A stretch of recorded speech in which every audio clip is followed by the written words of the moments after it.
Buenos días, Dios los bendiga mucho. Nuevamente estamos acá desde el Ministerio Roca Eterna en este domingo, Día del Señor, compartiendo con todos ustedes. Y en este día, un día tan especial, Día del Padre, ¿cómo no poder pensar en este día en nuestro Padre Celestial? Dice la palabra de Dios que nosotros, siendo malos padres, sabemos dar buenas cosas a nuestros hijos, más cuanto Dios que nos ama. Qué importante es poder en este domingo poner nuestra mirada en el autor y el consumador de la fe, en nuestro Señor, en nuestro Salvador. Después de ver todo lo que está pasando a través de esta pandemia, todo lo que está ocurriendo en el mundo, un mundo que está atemorizado, un mundo que está viviendo en un caos, poder nosotros correr a sus pies, poder contemplar y saber que Dios está en control y que Dios es el que prometió que estaría con nosotros todos los días hasta el fin del mundo. Y en este día tan importante, Día del Padre, vamos a iniciar, nuestro estudio expositivo de la primera y segunda carta a Timoteo. Durante todos estos meses estuve evaluando, orando, estudiando, meditando, consultando tanto estas cartas, que es importante que nosotros podamos entender la importancia que esto tiene. Pero no quiero dar comienzo a este estudio maravilloso, a esta enseñanza tan enriquecedora que nos va a alimentar por mucho tiempo, sin comenzar dándole gracias a Dios, sin comenzar orando y entregando todo, completamente todo en sus manos. Señor, te damos gracias por un domingo más, por un día más, Señor, de vida, en este día tan especial, Señor, que tantas familias desde el otro lado, Señor, nos estarán viendo, tantos que estarán viendo este video a lo largo del tiempo, Señor. En este día queremos darte gracias, porque tenemos la oportunidad, Señor, de compartir las buenas nuevas, de compartir tu palabra, Señor. Por eso te pido en esta mañana que tú nos ayudes, que tu bendición sea derramada sobre mi vida y sobre cada uno, Señor, de los que va a escuchar en este tiempo. Señor, ayúdanos, Señor, a transmitir tu palabra de manera precisa y de manera efectiva, Señor. No quitando ni agregando nada, Señor, sino que podamos ser buenos heraldos, Señor, anunciando tu palabra, Señor, de manera correcta, de manera santa, de manera respetuosa, Señor. No permitas, Señor, que a lo largo de todo este estudio, Señor, yo pueda, Señor, intervenir con mis pensamientos, con mis emociones, sino que pueda ser fiel, Señor, a los principios establecidos en tus escrituras. Señor, ayuda a cada uno de mis hermanos, a mí mismo, Señor, a que podamos abrir nuestro entendimiento, nuestros ojos, nuestro corazón, nuestros oídos, para poder absorber, Señor, todo lo que tú tienes para nosotros, para salir de este estudio edificados, maduros, más cerca de tu presencia, más cerca de tu voluntad, Señor, habiendo aprendido a crecer en la fe.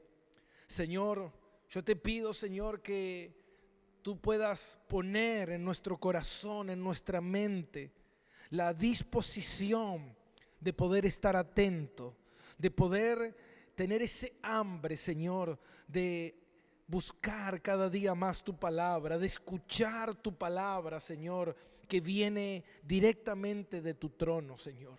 Padre, te lo pedimos. Te pedimos que en este día, Señor, tu gracia, Señor, nos acompañe. Que se haga tu voluntad, Señor, aquí en Roca Eterna y en cada iglesia. Que se predique tu palabra, Señor, tu sana palabra. En el nombre poderoso de Jesús. Gracias. Amén y amén. Qué importante es comenzar de esta manera. Qué importante es poder entender la importancia que tiene estas cartas, esta Biblia, la palabra del Señor. Y yo titulé este estudio que vamos a hacer a lo largo de todo este tiempo, no sé cuánto tiempo nos va a llevar. Sí, supimos que el libro de los Hechos nos llevó 15 meses, tal vez este nos lleve mucho menos, pero no sabemos. Eso estará en manos del Señor y en el proceso de ir desarrollando y ir aprendiendo, veremos cuánto tiempo nos lleve. Y yo titulé este estudio, esta serie de estudios, cómo debe conducirse uno en la casa del Señor. Cómo debe conducirse en la casa del Señor. Ese será el nombre de este estudio, cómo conducirse en la casa del Señor. Y qué importante es eso, ¿por qué? Porque es lo que el apóstol Pablo le dice a Timoteo en la primera carta, capítulo 1, versículo 3, y dice así: cuando te rogué que te quedases en Éfeso cuando fui a Macedonia, para que mandases a algunos que no enseñen diferente doctrina, ni presten atención a fábulas y genealogías interminables que acarrean disputa.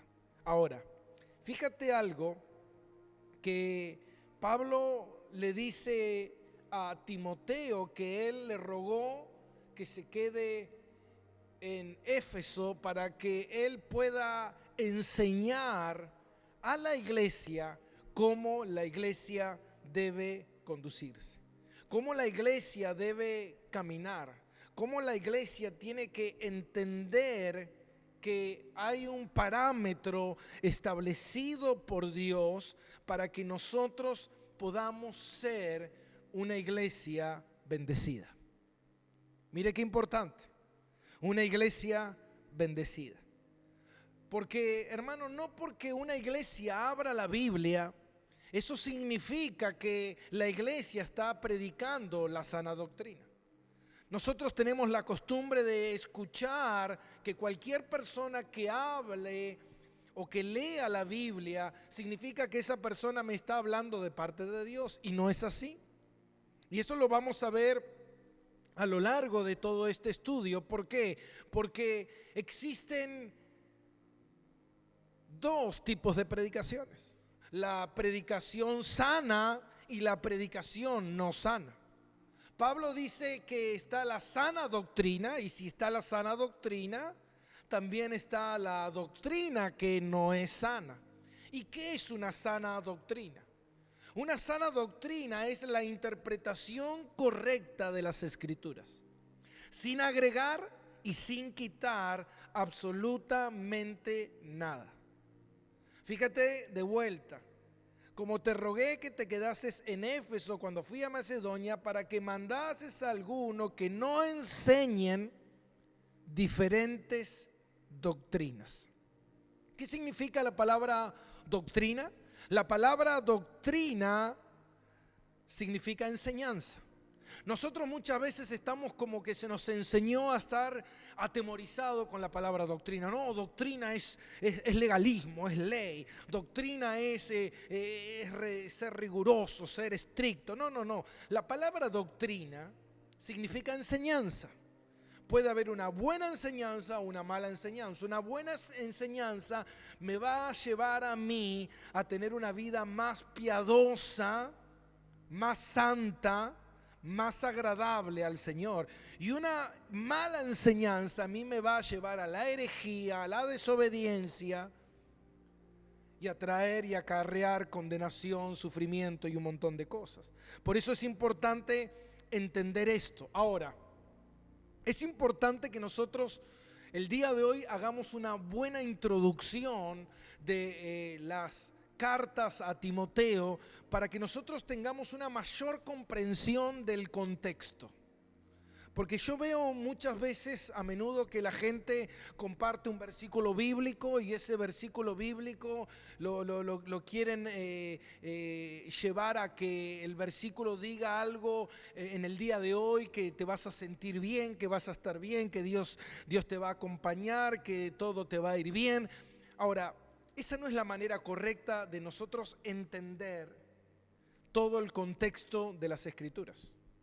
Porque dice el apóstol Pablo, cuando se juntó con los líderes de Éfeso en Mileto, él le dijo: yo no he rehusado predicarles todo el consejo de Dios. ¿Por qué? Porque hay un consejo completo. Dice en 2 de Timoteo que toda la palabra es inspirada por Dios y útil. ¿Cuánto? Toda la palabra. De principio a fin, toda la palabra tiene un mensaje que entregarme a mí, que enseñarme a mí para mi edificación, para mi crecimiento. Ahora, eso es importante entenderlo en su contexto. Y no quiero enredarme para que usted pueda seguirme la línea en lo que estamos intentando de explicar el día de hoy, pero es importante cuando se predica la palabra de Dios expositivamente. Expositivamente significa que se predica la carta entera, de principio a fin, versículo por versículo, porque la carta, cuando uno lee una carta, uno no puede tomar ciertos pedacitos de la carta porque se estaría perdiendo el contenido total de la carta. Se estaría perdiendo lo que esa carta quiere transmitir, el mensaje que quiere transmitir, la manera, todo lo que está relacionado. Entonces, es importante que nosotros hagamos esta introducción para entender profundamente todo este contexto de todo lo que nosotros vamos a ir estudiando a lo largo de todo este tiempo. Allá por el siglo XVIII se consideró estas cartas, con la carta de Tito, se la consideraron cartas pastorales. ¿Y por qué se la consideraron cartas pastorales? Porque fueron cartas que fueron enviadas a dos de los discípulos de Pablo que estaban encargados, que habían sido encomendados al oficio pastoral. Más allá de que ellos tenían la tarea de ser enviados como en representación del apóstol Pablo, en esta oportunidad Pablo los deja en cierto lugar para pastorear la iglesia del Señor. Entonces, cuando Pablo escribe estas cartas, le da la instrucción de cómo se debería pastorear correctamente, de cómo la iglesia se debe conducir. Y esta carta son cartas que contienen mucha doctrina. Y es importante que contengan mucha doctrina porque contienen mucha enseñanza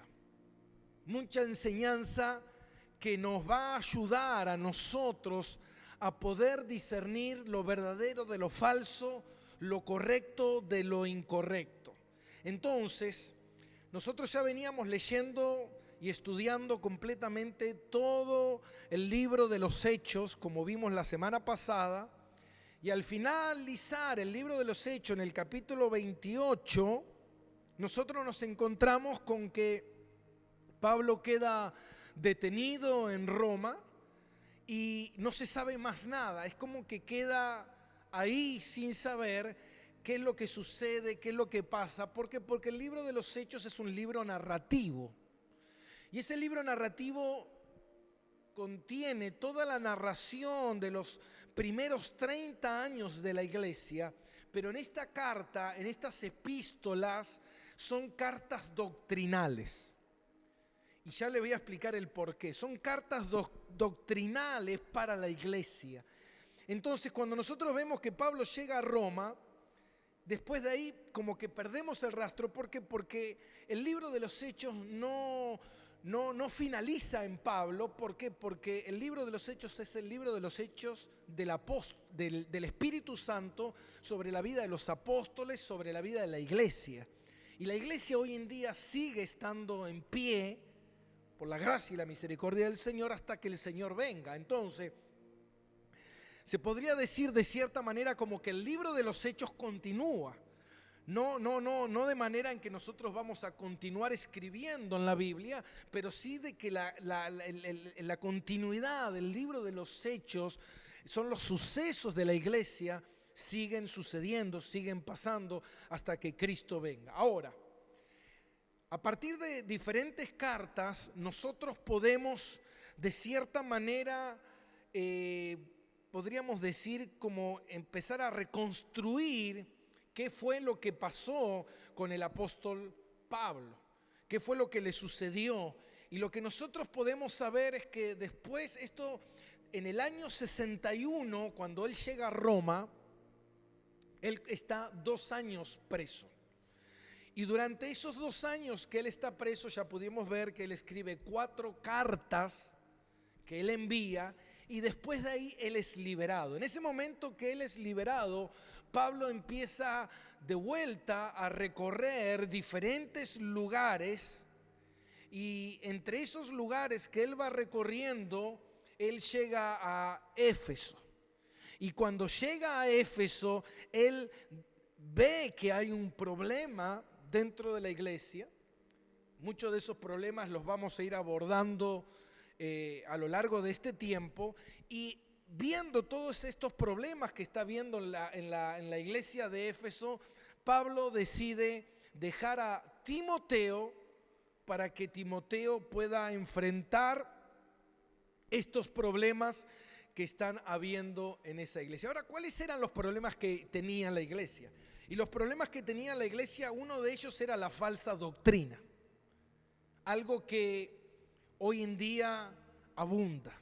La falsa doctrina es la falsa enseñanza, no se olvide de eso. La falsa enseñanza, la enseñanza errónea, la enseñanza sacada de contexto, la enseñanza apuntada hacia el humanismo y no hacia Cristo, la enseñanza apuntada al bienestar del hombre y no a la gloria del Señor. Entonces, Pablo lo deja a Timoteo ahí para enfrentar estos problemas, que era obviamente la falsa doctrina, el desorden y establecer el liderazgo. Fueron 3 cosas fundamentales que Pablo lo dejó a Timoteo ahí, y Pablo continúa su viaje. Dice que él se fue hacia Macedonia, y estando en Macedonia aproximadamente 1 año, a Timoteo parece que se estaba complicando la situación en Éfeso. Las cosas no estaban fáciles para Timoteo. Entonces Pablo le escribe en el año 64 aproximadamente, le escribe la primera carta. Esta primera carta Pablo la escribe desde Macedonia. Entonces ya sabemos que esta carta es escrita por el apóstol Pablo, enviada a Timoteo, su discípulo amado, en el año 64, en el momento en que Pablo había sido liberado de Roma. Acuérdense que Pablo fue liberado aproximadamente 4 años, estuvo preso 2 años en Roma, y cuando finaliza esos 2 años, Pablo es liberado. Aproximadamente 2 años él estuvo recorriendo diferentes lugares, diferentes regiones donde habían llevado el evangelio. Y después de eso, después de que el rey Nerón, el emperador Nerón, incendia Roma y culpa de ese incendio a los cristianos, entonces empieza a haber una persecución en contra de los cristianos, y es tomado prisionero nuevamente Pablo, y al tiempo Pablo pierde la vida. Pero eso se lo vamos a ir contando a lo largo que vayamos transitando esta carta, porque vamos a ir viendo más que nada en la segunda carta a Timoteo, donde el apóstol Pablo, la segunda carta a Timoteo es una carta testamental, es una carta de despedida que el apóstol Pablo le envía a Timoteo anunciando que él estaba pronto a partir de esta tierra. Ahora, esta carta se la envía a Timoteo. Y es importante saber, bueno, ¿quién es Timoteo? ¿Quién era Timoteo? ¿Cuál era la función de Timoteo? Nosotros sabemos que Timoteo era de Listra. Y Timoteo tenía una madre llamada Eunice y una abuela llamada Loida. Y también que estas mujeres eran judías devotas que desde niño le habían enseñado a Timoteo las escrituras. Ellos practicaban mucho la lectura de la palabra de Dios y esta madre y esta abuela que eran judías, su padre era griego, se cree que murió antes de que Timoteo conociera a Pablo y su madre y su abuela habían instruido a Timoteo. Por eso es muy importante la instrucción de las madres hacia los hijos en el conocimiento de la palabra de Dios, porque tiene una tarea muy importante eso de transmitir. Las madres tienen esa llegada, esa manera de transmitirle a los hijos todas estas cosas. Y dice que su abuela y su madre le habían transmitido, las abuelas también muy importante, le habían transmitido a Timoteo todo este conocimiento.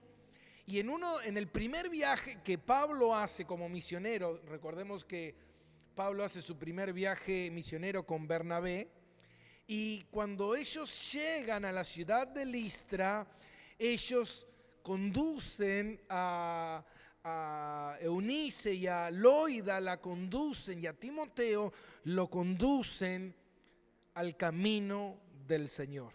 Ellos les predican el evangelio de Cristo y ellos abrazan la fe cristiana y el mensaje de Jesús.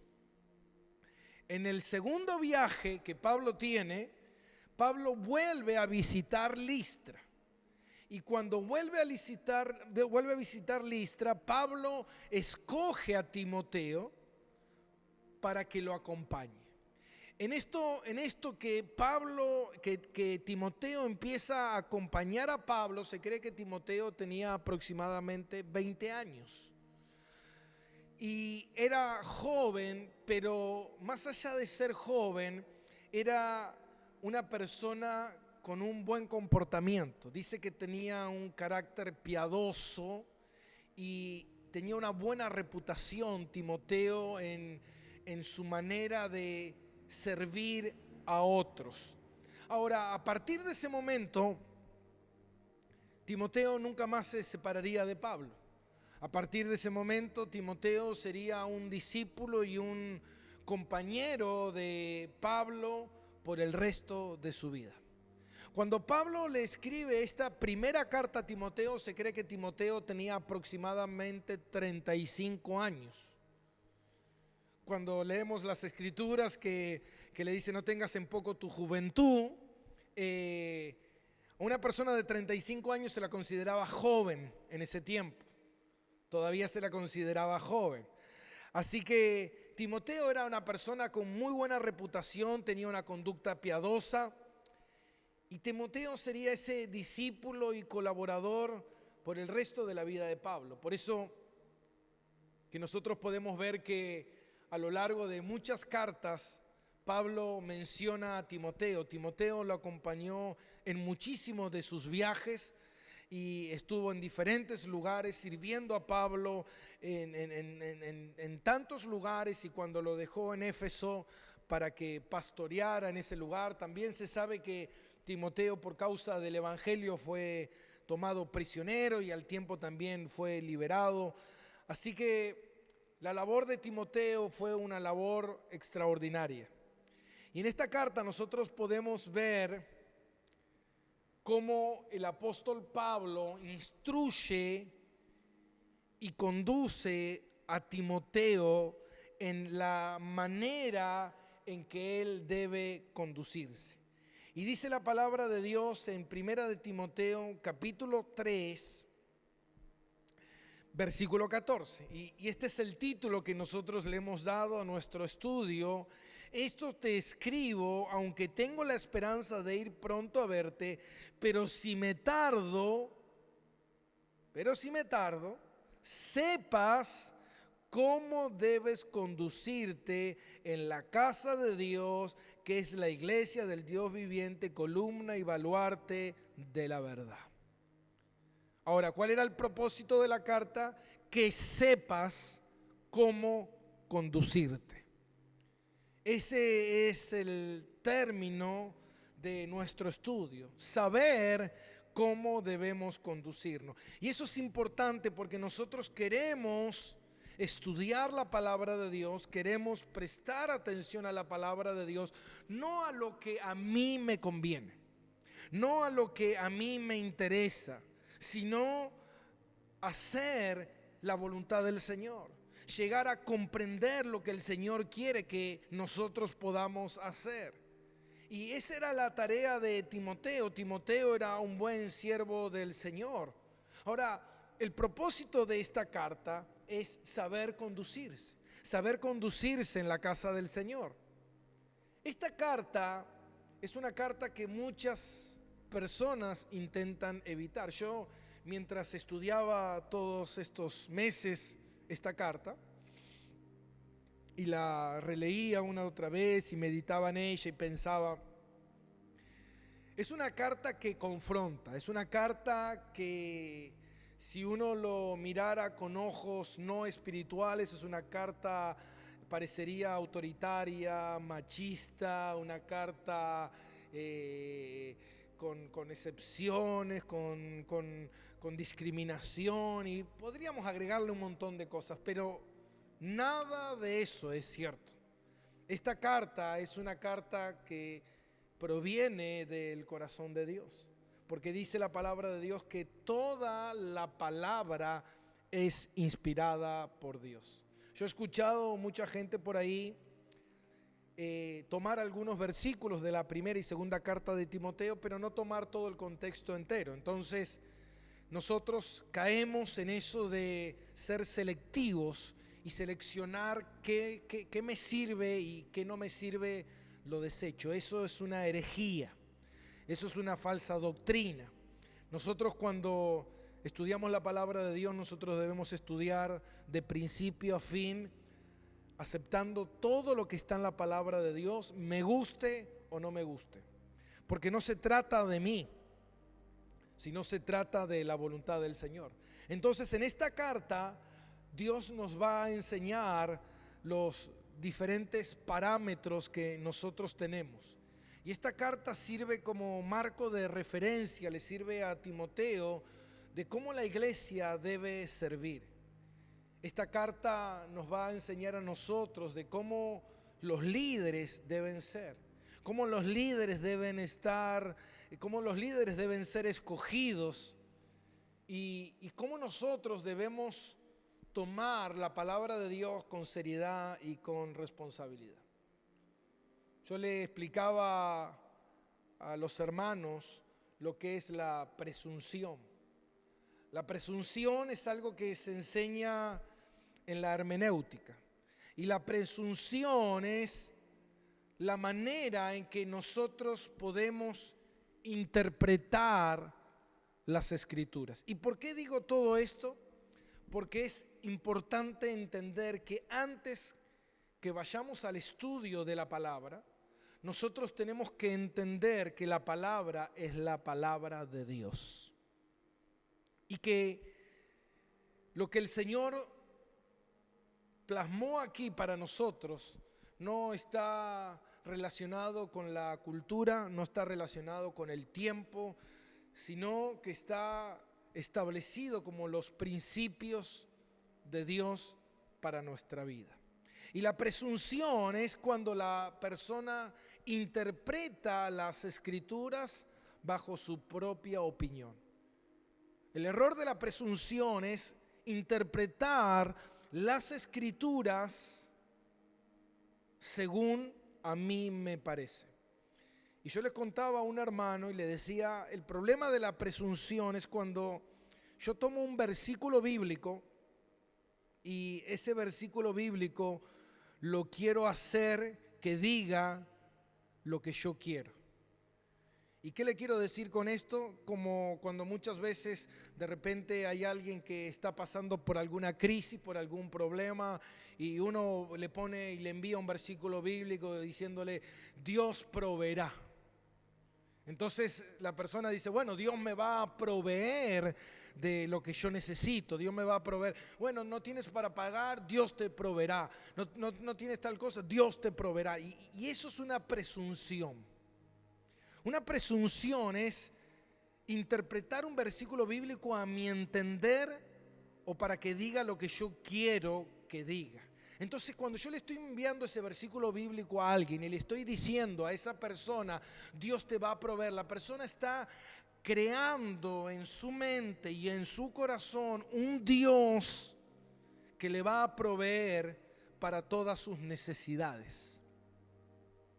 Y ese versículo bíblico está relacionado en el momento en que Abraham va a sacrificar a su hijo Isaac. Y en ese momento, mientras ellos habían dejado a los criados y van caminando a la montaña, a la cima de la montaña, al lugar del sacrificio, Abraham había cargado la leña en la espalda de su hijo. Eso habla de la interpretación de que Cristo cargó con la cruz. Y en ese momento, mientras iba caminando Isaac le pregunta, ¿y dónde está el cordero para el sacrificio? Y le dice, Abraham le dice a Isaac, Dios proveerá. Y esa palabra, Dios proveerá, significa de que Dios nos proveyó el cordero pascual que quita el pecado del mundo. Eso es lo que significa.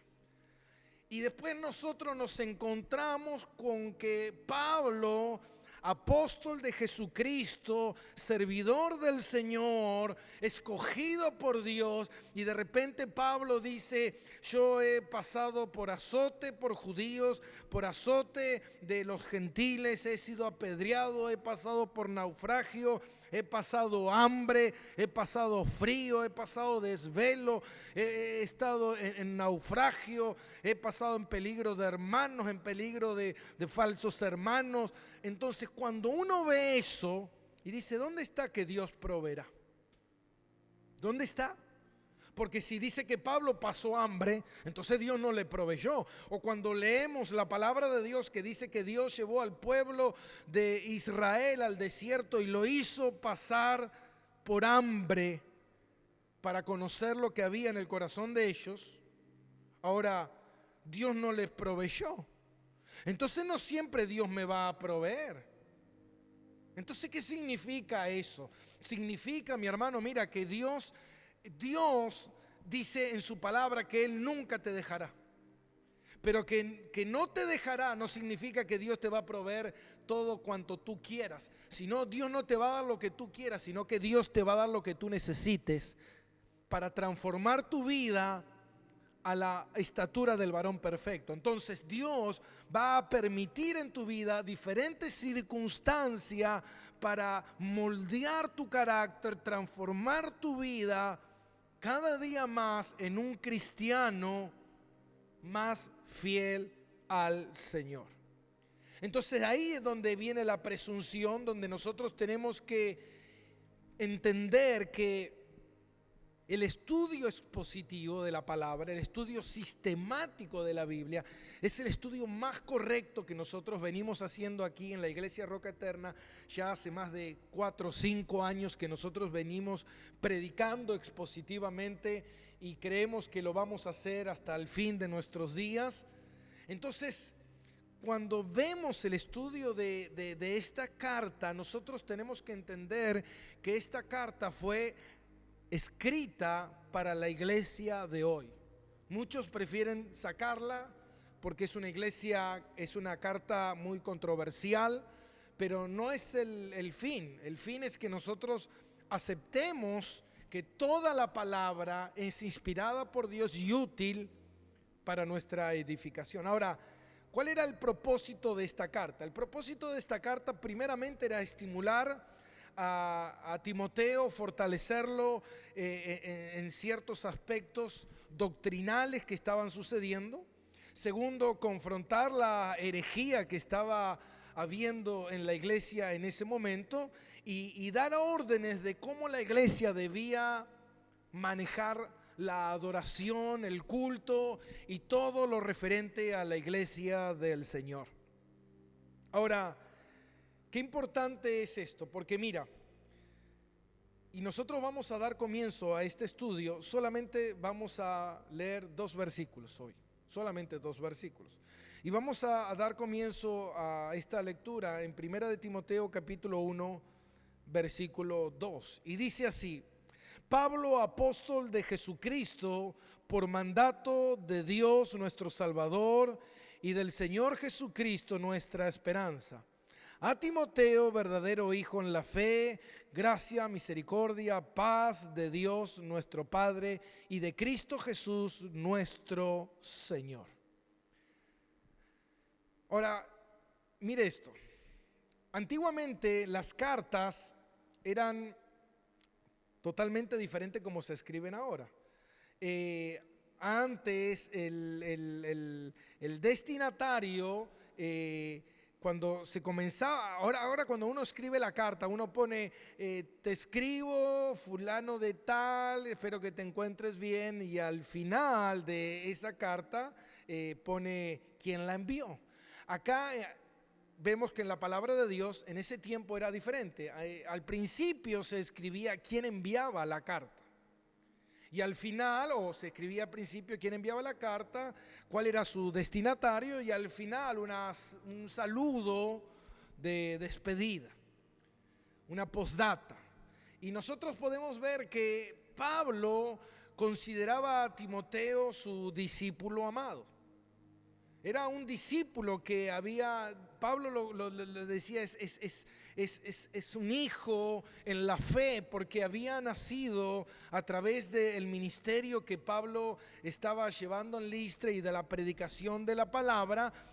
Pero lo que nosotros vemos en esta carta es muy importante, porque si nosotros, esto no lo tenía pensado, pero quiero hacerlo.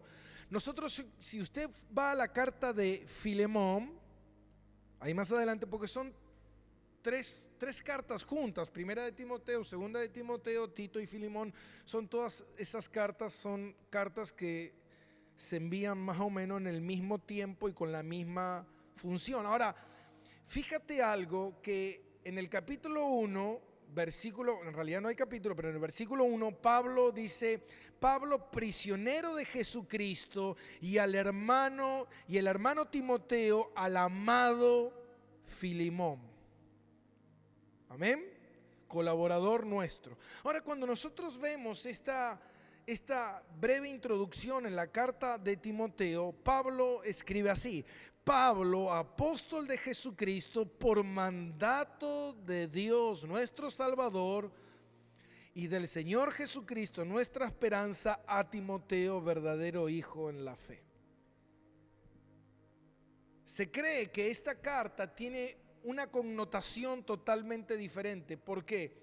Porque tiene un inicio formal diferente a otras cartas. Ahora la pregunta es: ¿por qué es tan formal? Imagínense que el apóstol Pablo está escribiendo esta carta a alguien que él ama mucho, a alguien en el cual él tiene una relación muy grande, a alguien que él considera hijo en la fe. Imagínense que yo le escribo una carta a mi hijo, y en esa carta le pongo Pastor Gastón Chévez, del Ministerio Roca Eterna, servidor del Señor, a mi hijo Miqueas. Es como que quedaría muy formal.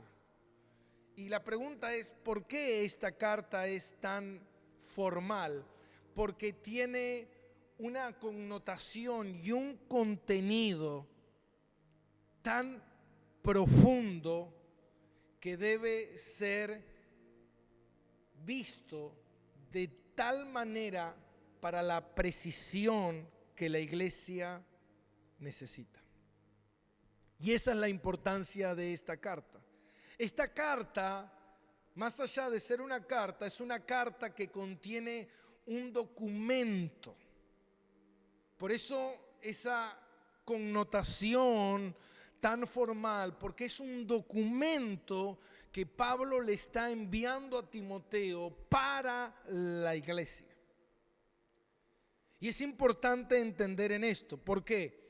Porque fíjate que Pablo le dice: Pablo, apóstol de Jesucristo, por mandato de Dios nuestro Salvador y del Señor Jesucristo nuestra esperanza. Pablo, apóstol de Jesucristo, por mandato de Dios. Pablo no era autoproclamado apóstol, como hoy en día hay cientos, o profetas. Pablo era apóstol directamente por mandato de Dios. Y la palabra apóstol significa enviado. La palabra apóstol significa heraldo, lo que yo les contaba al principio, la función que el heraldo tenía. Los heraldos eran los mensajeros del rey. Y antiguamente el rey tenía varios heraldos, porque en ese tiempo la comunicación era transmitida a través de los heraldos. Y los heraldos tenían el poder que el rey les otorgaba. Era como una extensión del rey. Cuando un heraldo llegaba a una ciudad, era el mismo rey que estaba llegando. ¿Por qué? Y el heraldo tenía una tarea, y la tarea que ellos tenían era la tarea de, ellos trabajaban mucho en la manera de cómo imitar al rey en su lenguaje, en su comportamiento, en su expresión, porque el heraldo, cuando llevaba un mensaje, el mensaje que él llevaba tenía que venir directamente del rey. No se lo podía dar otra persona, sino que ellos tenían contacto directo con el rey, y el rey les anunciaba lo que él quería que ellos dijeran. Supongamos que el rey le decía: bueno, el mes que viene entraremos en guerra y serán todos convocados, todos los soldados. Entonces el heraldo tenía la tarea de ir y transmitir de manera precisa. Imagínese, mi hermano, si el mensaje era mal transmitido. Imagínese si este heraldo no decía las cosas o presuponía las cosas de diferente manera y la gente la malinterpretaba. Entonces el heraldo tenía la tarea de transmitir el mensaje así tal cual él lo había recibido. Entonces, esta era la función de los apóstoles. Los apóstoles eran personas comisionadas directamente por el Señor Jesús, directamente. Por eso Pablo dice: y al último que se le apareció es a mí, a un abortivo. Porque el ministerio apostólico era un ministerio que tenía que ver con la manera en que Dios los enviaba como heraldos para establecer los fundamentos de la iglesia. ¿Qué quiere decir esto? Esto quiere decir que Dios los capacitaba con poder y los enviaba a que ellos llevaran el mensaje que venía directamente de Dios. Entonces, ¿qué quiere decir esto? Quiere decir que esta carta que Timoteo está leyendo, esta carta no es de Pablo, esta carta es de Cristo. ¿Se da cuenta la diferencia? Es Cristo mismo enviando esta carta a Timoteo, porque ellos eran comisionados por Cristo para decir lo que Cristo le quería decir a la iglesia. Entonces, cuando eso no se entiende, uno no toma las doctrinas apostólicas como debería tomarla. ¿Por qué? Porque la doctrina apostólica es la doctrina del heraldo, es la doctrina de que él fue enviado por el rey a enviar un mensaje. Este mensaje está escrito aquí. Nosotros hoy, la iglesia, somos Timoteo, que estamos recibiendo esta carta de la misma manera que Timoteo la recibió, de la misma manera nosotros la tenemos hoy en día acá, y nosotros tenemos que sujetarnos a los parámetros y al marco de referencia que Dios dejó en esta carta. Y por eso Pablo le dice, Pablo, apóstol de Jesucristo, por mandato de Dios. Esta es la manera formal en que Pablo se está mencionando en esta carta, y le está diciendo: yo soy apóstol porque Dios mismo me mandó a ser apóstol. Hermano, ser apóstol, como hoy en día mucha gente lo toma como si fuese un juego, esto no es un juego, esto es una herejía, mi hermano. Esto es algo pecaminoso, esto es algo terrible que nosotros no podemos dejar pasar. Y yo creo que la iglesia hoy en día, como cuando le llegó esta carta a Timoteo a sus manos, hoy en día nosotros tenemos que aprender esto que le dijo Pablo: si yo me tardo en llegar, yo quiero que tú sepas cómo conducirte en la casa del Señor. Ahora nosotros tenemos que aprender cómo conducirnos como cristianos, cómo defender las verdades bíblicas, mi hermano, porque esta carta que tú estás teniendo es la carta que está viniendo directamente de la mano del Señor, de la boca del Señor para tu vida. Y nosotros no podemos pasar por alto estas verdades absolutas que Dios nos ha dejado aquí, y ya iremos viendo cada uno de sus aspectos y cada una de sus enseñanzas, aprendiendo todo lo maravilloso que tiene esta carta para enseñarnos doctrinalmente. Todos aquellos que quieran servir a Dios, todos aquellos que quieran ver cómo la iglesia verdaderamente se tiene que manejar y se tiene que mover, cuál es el rol de los hermanos, cuál es el rol de las hermanas, cuál es el rol de la viuda, cuál es el rol de la iglesia. Todas estas cosas la vamos a ir viendo a lo largo de todo este estudio expositivo. Mi hermano, espero que en este día del Señor no lo haya confundido más. Espero que haya podido aclarar ciertas cosas en el parámetro donde podemos entender las Escrituras, y espero que haya podido servir esta mañana para poder dar una buena introducción a lo que la semana que viene vamos a estar entrando de lleno, estudiando versículo por versículo, para entender todo lo que el Señor nos ha enviado, nos ha mandado, y todo lo que es nuestra responsabilidad abrazar. Así que, hermano, me quiero despedir con usted en este día. Quiero hacer una oración al final. Quiero orar por cada uno de los que está ahí del otro lado, cada uno de nuestros hermanos de Roca Eterna. Quiero saludar a todos los papás que están ahí del otro lado. Feliz día en este día, que la paz del Señor abrigue sus corazones, agrande su mente cada día más para comprender la grandeza de nuestro Dios, y que en este día puedan disfrutar de este día del Señor recordando que Dios es el Padre por excelencia. Así que, mi hermano, nos despedimos con una oración. Padre, gracias te damos por darnos la oportunidad de iniciar, Señor, esta carta, que sabemos que será un alimento sólido, un alimento fuerte para cada uno de nosotros, Señor. Y sabemos que tú tienes control, dominio, soberanía de todas las cosas. Y sabemos que esta carta, Señor, está siendo plasmada en esta iglesia en el momento justo indicado, que tú así lo quisiste.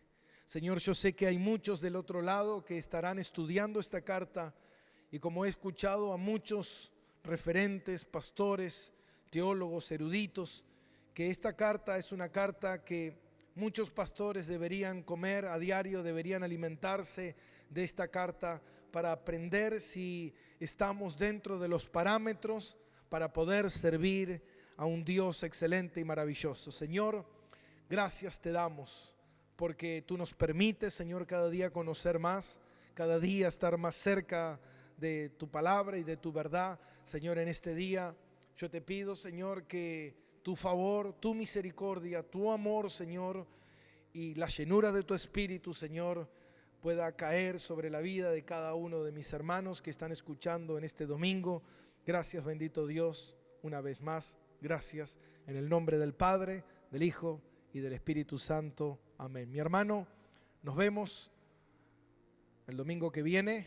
No te olvides de cuidarte, de usar tu barbijo cuando sales a la calle, de ponerte alcohol en gel para desinfectarte las manos, de tomar todas las medidas de aislamiento social y obligatorio que estableció el gobierno, y esperemos prontamente poder salir de esto y estar nuevamente aquí reunidos en la casa del Señor para adorarles todos juntos. Mi hermano, te dejo al final con esta adoración para que puedas adorar por un momento al Señor con un corazón alegre. Dios te bendiga mucho.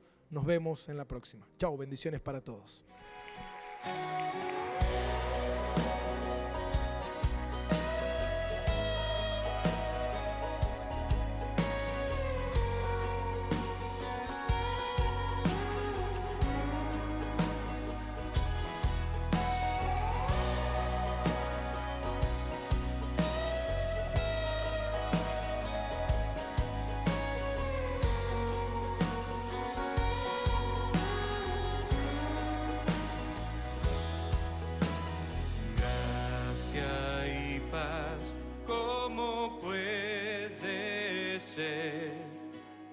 Para el transgresor y al ladrón sin valor, dices que nuestro juicio es morir por la eternidad en dolor y sin fin. Oh, qué gran misterio es para mí.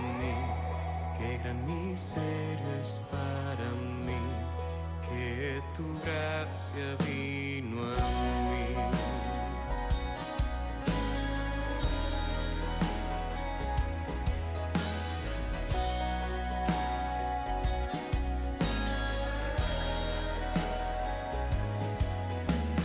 Gracia y paz, ¿cómo puede ser que el perfecto Rey con su sangre pagó?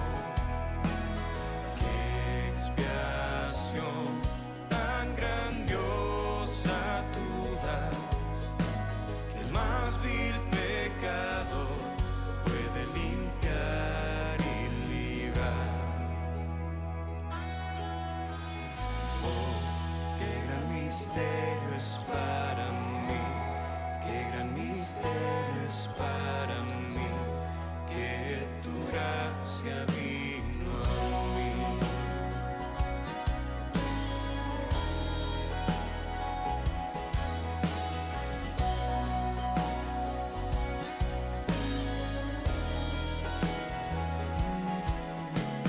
Gracia y paz, ¿cómo puede ser? Canción de gratitud cantaré sin parar. Apartado y amado por Dios, satisfecho estoy en Jesús mi Señor.